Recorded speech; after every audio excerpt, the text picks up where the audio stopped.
Microsoft office ওয়ার্ডের আজকের tutorial সিরিজে তোমাদের সবাইকে জানাচ্ছি স্বাগত।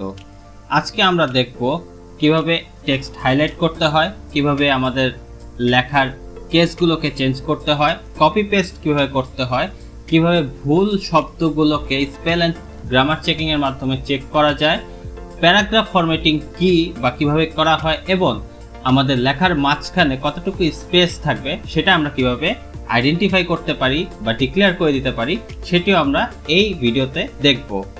যারা আমার আগের ভিডিওটি এখনো দেখোনি তাদের জন্য এই ভিডিওর ডেসক্রিপশন বক্সে সেই ভিডিওর লিঙ্কটি দেয়া থাকবে। তাহলে চলো শুরু করা যাক।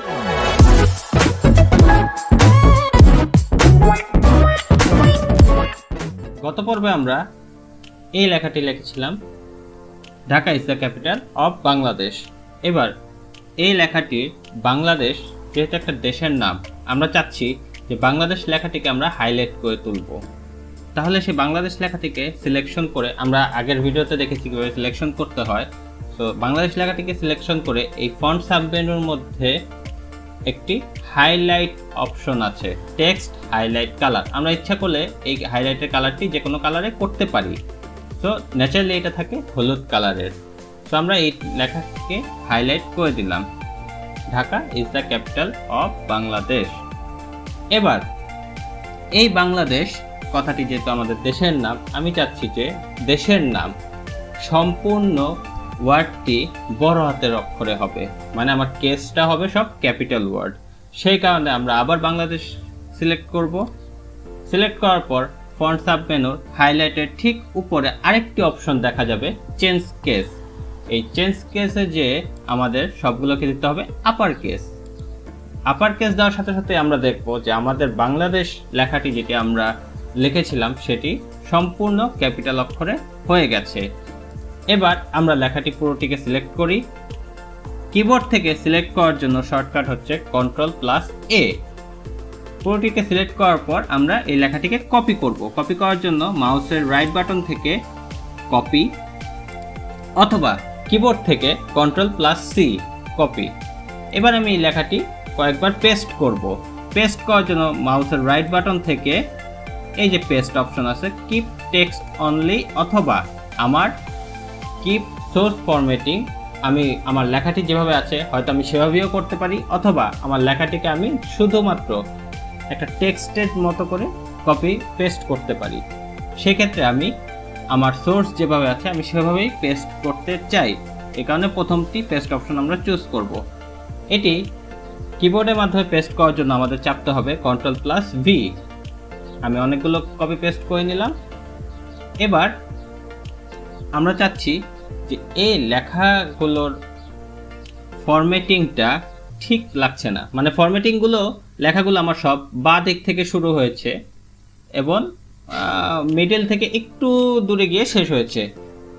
এই প্যারাগ্রাফ ফরম্যাটিং জিনিসটার জন্য আমাদের যেটা করতে হবে, আমাদের সবগুলো লেখাকে সিলেক্ট করতে হবে। করার পর ফন্ট সাবমেনুর ঠিক পাশে হোম মেনুর এখানে প্যারাগ্রাফ নামে আরেকটি সাবমেনু আছে, সেখানে আমরা এই অ্যালাইনমেন্টগুলোকে ঠিক করতে পারি। রাইট নাও আমার অ্যালাইনমেন্ট রয়েছে বাঁ দিক থেকে শুরু হবে। আমি চাইলে এটাকে সেন্টার করতে পারি। সেন্টার হলে আমার প্রত্যেকটা লেখাগুলো সেন্টার চলে এসেছে। এটা ইচ্ছা করলে আমরা ডান দিক থেকেও শুরু করতে পারি। লেখাগুলোকে আমরা ডান দিক থেকে শুরু করলাম। আবার আমরা জাস্টিফাই করতে পারি। জাস্টিফাইটা হচ্ছে আমার পেজের মার্জিন যতটুকু থাকবে সে পুরো মার্জিন অনুযায়ী কভারেজ করবে। তো আমরা লেখাগুলোকে আপাতত সেন্টার করে রাখলাম।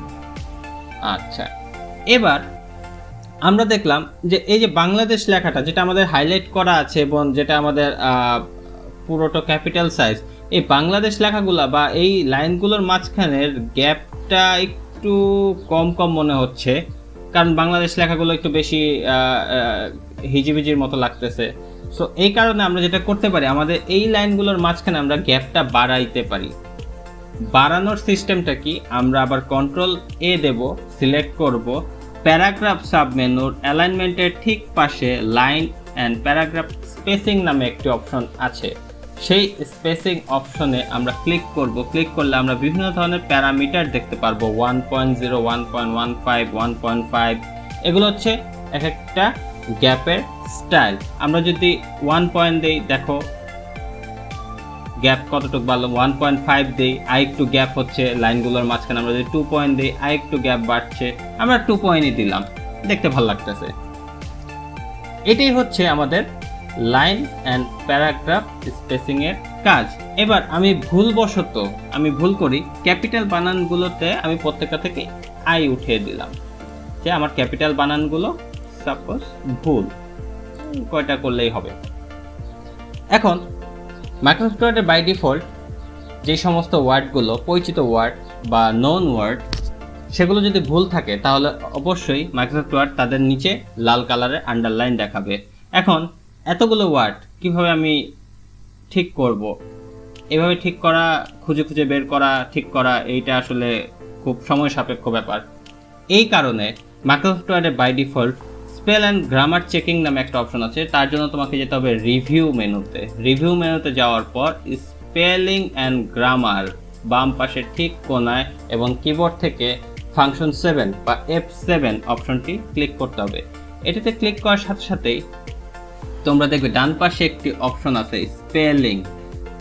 এখানে ধরেছে যে আমার লেখাটি আছে ক্যাপিটাল, এটা কি ক্যাপিটাল হবে না ক্যাপিটালস হবে, ও সাজেস্ট করতেছে এটা।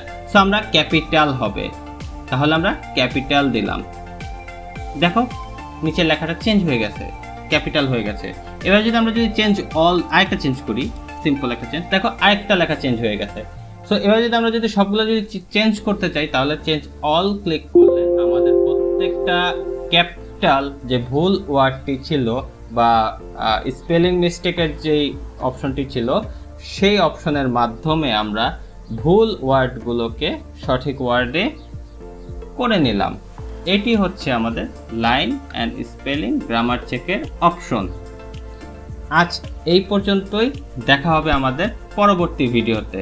Till then, good bye.